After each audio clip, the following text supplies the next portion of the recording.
Pinanood ni Amanda sa TV ang laban ni Miguel sa boksingerong Hapon. Halatang katamlayan ng asawa at hindi gaanong maliksi sa pag-ilag kaya panay ang dapo ng mga suntok ng kalaban dito. Mabuti na lamang at sadyang napakalakas ng kaliwang kamao ng lalaki. Sa minsang tama nito sa panga ng kalaban, sumampay sa tali ng ring ang boksingerong Hapon. Ilang beses din itong natumba. Tumagal ang rounds dahil hindi mapatulog-tulog ni Miguel ang kalaban. Sugatan ang kanyang muka at ang mga labi at mga kabilang tagiliran ng mga kilay. Panay ang pagluha ni Amanda. Parang siyang nasasaktan kapag nasusuntok ng kalaban ng asawa. Pagkatapos ng labang to, makikiusap siya kay Miguel na wag nang muling lumaban. Ito na lamang ang pamamahalain niya sa kanyang business empire kung tatanggapin pa siya ni Miguel. Mula nang may naganap sa kanilang asawa sa bahay nito, nalaman ni Amanda na umiibig pa rin siya dito at wala siyang maaaring mahaling iba.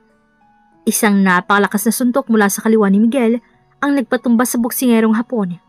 Walang malay itong bumagsak sa sahig ng ring at hindi na nakabangon. Panalo si Miguel at alam ni Amanda na isang malaking welcome ang naghihintay sa asawa.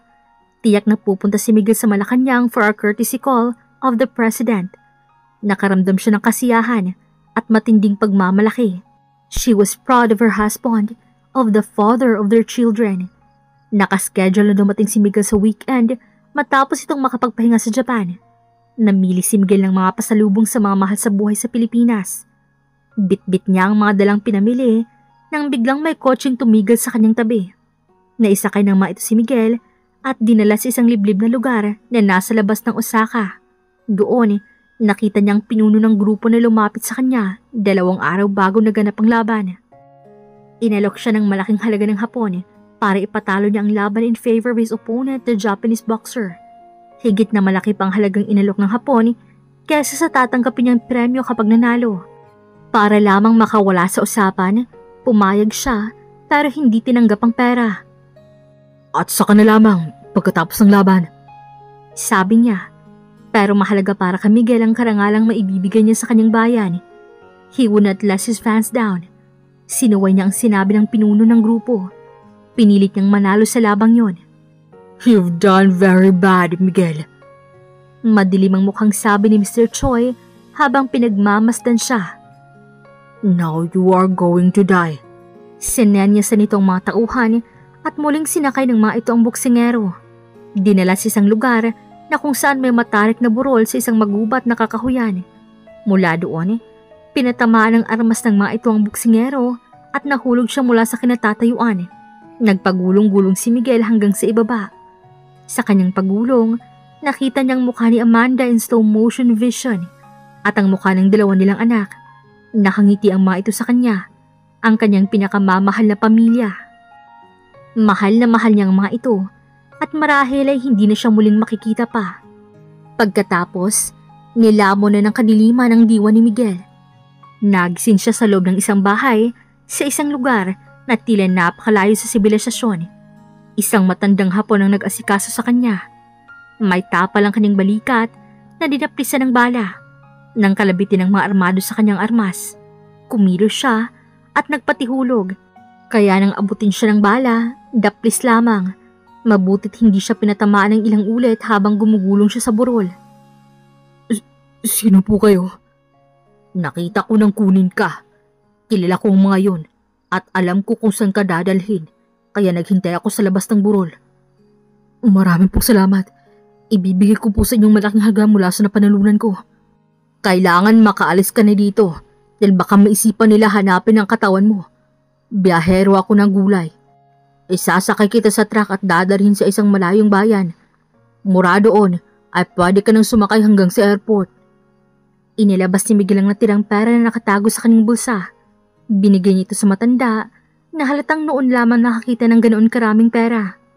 Napabalita sa Pilipinas na nawawala ang boksingerong Pilipino na nanalo sa boxing. Ayon daw sa manager nito, tila kinuha ang lalaki ng tumanggi itong ipinagbili ang laban. Nang tumangging ipatalo ang kanyang tiyak na tagumpay, halos mawala sa pag-aalala si Amanda. Nasa kanyang mansyon ang mga magulang ni Miguel at kapatid na si Marlon at ang pamilya nito. Maghahating gabi nang makatanggap ng tawag si Marlon mula sa kaibigan nilang doktor. Naroon daw si Miguel. Kailangang magtungo sila doon. Ilang sandali pa, naroon na silang lahat sa private clinic ni Dr. Mark Lopez. Sa ginawang paglalakbay, bumuka ang sugat ni Miguel sa balikat at halos may impeksyon nito. Isang pribadong eroplano ng mga kaibigan niya sa Japan ang palihim na naghatid sa kanya sa Pilipinas. Hindi nangahas ang mga ito na dalhin siya sa doktor dahil baka minamanmanan ng mga grupo ang lahat ng mga paggamutan sa naturang lugar. Namayat ang boksingero at mahinang-mahina ni hindi ito makausap. Huwag muna niyo siyang pagkakausapin para makapagpahinga ng husto. Payo ng magagamot. Kailangan niya ng pahinga. Isagot ko pong lahat ng kanyang gastos, doktor. Sabi ni Amanda.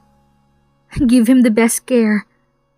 Iniwan muna ni Amanda ang dalawang mga anak sa mga biyanan. May asikasuhin lamang po ako. Sabi niya. Naging mabilis ang kanyang ginawang pagkilos. Nang magtungo sa Japan si Miguel, nalaman niya sa kanyang kaibigang private detective na may gustong bilhing lupa si Miguel para patayuan ang sports center na pangarap ng asawa. Pero tila napakamahal ang lupa at hindi niya yata kayang i-cash ni Miguel ang halaga. Nakikiusap ito na gagawing 3 installments at pagbabayad pero tila hindi pumayag ang may-ari ng lupa. Kailangan daw ng mga ito ang pera dahil tila doon natitira sa abroad. Puntahan natin, Attorney Mendez. Gawin mo ang necessary deed of sale at ilagay mo na ang vende si Miguel. Alamin mo ang halaga ng lupa. Nagtungo sila sa may-ari pagkatapos may handa ang lahat. Na isagawa ang bilihan. Ang titulo ng lupa ay nakalagay sa pangalan ni Miguel. Pagkatapos, gumawa na ng cheque si Amanda for 10 million pesos payable to Miguel Gorospe. Nagpagawa na rin siya ng kasulatan sa kanyang abogado na iniiwan na niya ang 2 anak nila Miguel sa poder ng asawa. Bakit kailangang gawin niyo po ito, Mrs. Gorospe? It's time to take my exit sa buhay ni Miguel, attorney. Hindi niya na ako kailangan. Pero ilang ulit ko din mong nakausap ang mister ninyo. At sa tingin ko'y mahal na mahal niya kayo. Baka kailangan lamang niyang mag-usap. Hindi siya kumibo. Inilagay niya sa isang malaking envelope ang titulo ng lupa, ang mga check at kasulatan ng custody ng kanilang mga anak. At gumawa siya ng sulat para kay Miguel at sinama doon. And then, nagtungo siya sa ospital. Ibinigay niya ang envelope sa ina ni Miguel sa harapan ni Marlon Gorospe. Pakibigay po ito sa kanya. Mahalagang mapasakamay niya ang lahat ng yan, Mama. Saan ka pupunta, Amanda? Iiwan mo bang muli si Miguel? Hindi ko po masasagot yan. Pero kapag nakita ni Miguel ang mga yan, nasa kanya na po ang desisyon kung magkakabilikan pa po kami. Iwan mong contact number mo, Amanda. Sabi ni Marlon. Para matawagan ka namin kung sakali. Ibinigay niyang lahat kay Marlon ng mga cellphone numbers at landline phone numbers na pwedeng tawagan para makausap siya. Nagpaalam na siya matapos pagmasta ng matagal ang natutulog na asawa. Mahigpit niyang niyakap ang 2 anak at hinalikan. Magpapakabait kayo ha. Mahal niyo ang daddy ninyo at huwag bibigyan ng sakit sa ulo ha. Opo, Mommy. Magkapanapay na sagot ang 2 bata. And then, umalis na siya. Hilam ang mga mata sa luhang noon lamang niya pinalaya. Halos hindi niya makita ang daan. Naibigan niya ng lahat ng alam niyang makapagpadulot ng kasiyahan kay Miguel kahit na ang kapalit niyon ay ang sakit at labis na kalungkutan. Nang magising si Miguel, muli nitong tinanong kung dumalaw si Amanda. Oo, kagagaling lamang niya dito at may iniwan para sa'yo. Sabi ng kanyang mama. Iniabot ng matanda ang sealed manila envelope na iniwan ni Amanda. Binuksan ni Marlon ito para sa kapatid. Unang nakita ni Miguel ang titulo ng lupa na property na minimithi niyang mabili. Nasa pangalan niya ito at naka-attach ang resibo ng bentahan. Pangalawa niya nakita ang kasulatang sa kanya ang kanilang mga anak. And then, nakita niya ang cheque for 10 million pesos na nakalagay na pay to Miguel Gorospe. And then, nakita niya ang sulat ni Amanda.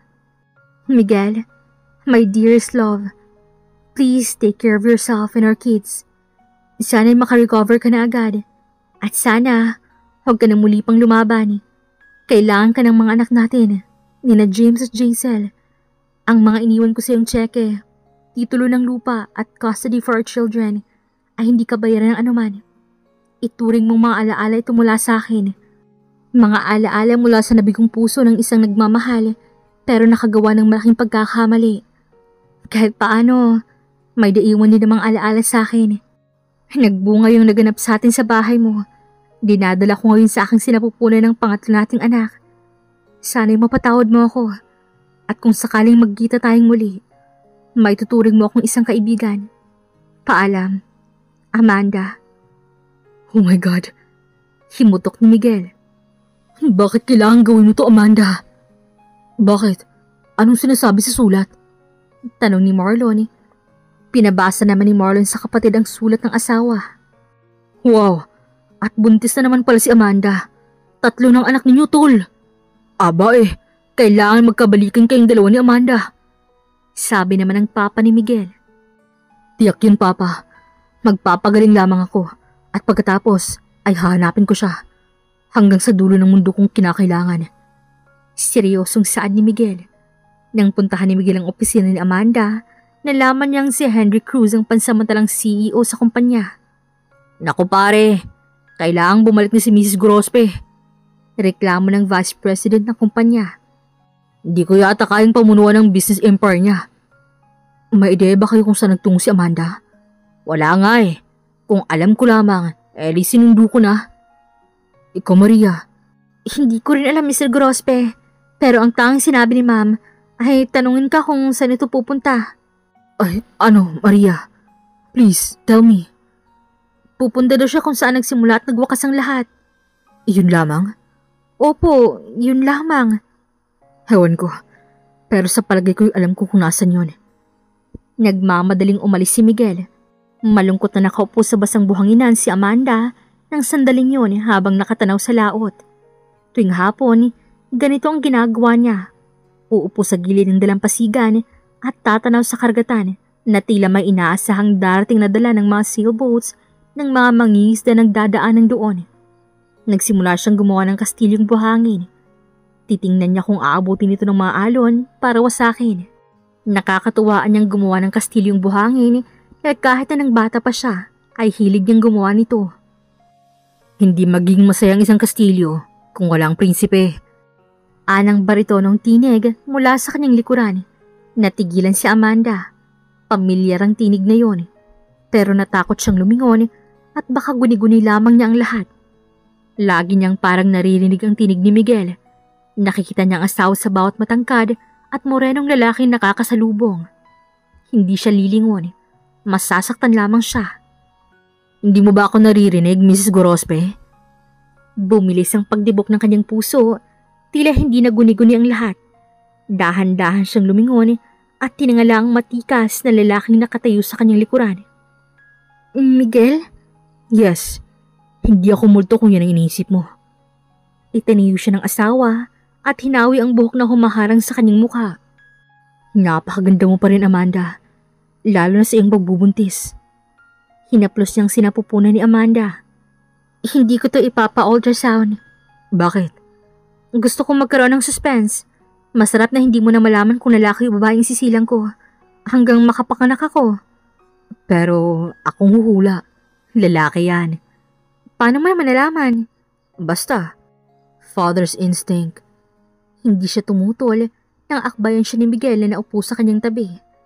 Pinagbastan lang sirain ng mga alon ng kastilyong buhangin at tangay ng dagat. Paano mo nalamang nandito ako? Pupunta ka raw kung saan nagsimula at natapos ang lahat. Ayon kay Maria. At alam mong dito to? Dito kita nakuha na hindi sinasadya hanggang sa nabuntis kita, hindi ba? Tumango si Amanda. Salamat at naisipan mong dalawin ako. Dalawin? Naparito ako para iuwi kita kung saan ka nararapat. Pilitin kita kung kinakailangan. Huwag na, Miguel. At bakit wag? Hindi mo naman ako mahal eh. Nagkakamali ka. Ano pa bang dapat kong gawin para may pakita kong pagmamahal ko sa'yo? Mahal na mahal kita, Amanda. Kayo ng mga anak natin. At gagawin ko ang lahat para mabuo tayong muli. Seryosong saad ni Miguel. Napayak naman ang sandaling si Amanda. Mahal na mahal din kita, Miguel. At patawarin mo ako kung naging mahina ako. Pero ang lungkot lalo na at di ko kayo kasama ng mga anak natin. Nang ilapit ni Miguel ang mukha sa asawa at dampian ang labi niya, ay kusang tumugon si Amanda. At ilang sandali pa ng pag-uusap nila, ay tinayunan ni Miguel ang kanyang asawa. Naglakad-lakad sila sa gilid ng dalampasigan. We will stay here tonight. Pero bukas, babalik na tayo ng mansyon. Hinihindi ka ng ating mga anak, Amanda. Kung yan ang gusto mo, Miguel, sasama ako sa'yo kahit saan ka man. Ang gusto ko ay makapiling ka habang buhay, Amanda. Ikaw at ang ating mga anak. Mahal na mahal kita, Miguel. Iyon ang huling mga katagang nasabi ni Amanda dahil nagkahinang muli ang kanilang mga labi. At nang makarating sila sa mansyon at makita sila ng kanilang anak, ay sobrang saya ng mga ito, lalo na ng kanilang panganay na si James. Ilang buwan pa ang nagdaan ay napakasaya ng pagsasama ng mag-asawa. Tumigil na si Miguel sa paglaban ng boxing at tumulong na lamang sa pamamahal sa negosyo ni Amanda. At kahit busy sila sa kanilang trabaho, ay naglalaan sila ng panahon para magbonding na pamilya. Lalo na si Amanda, sinusulit niyang panahon na hindi niya kapiling ang mga anak, kaya bumabawi siya sa mga ito at sa asawa. Masasabi niya na masaya at kontento na siya ngayon. Akala niya dati ang pagiging makapangyarihan at mayaman ang batayan ng kasiyahan, pero hindi pala.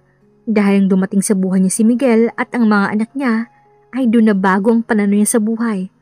Dahil doble ang kasiyahang nadarama niya ngayon at walang kapantay na halaga ang kanyang pamilya. At dito na po nagtatapos ang ating kwento. Sana'y muli ninyo akong samahan sa mga series story na nais kong ibahagi po sa inyo. Maraming salamat po!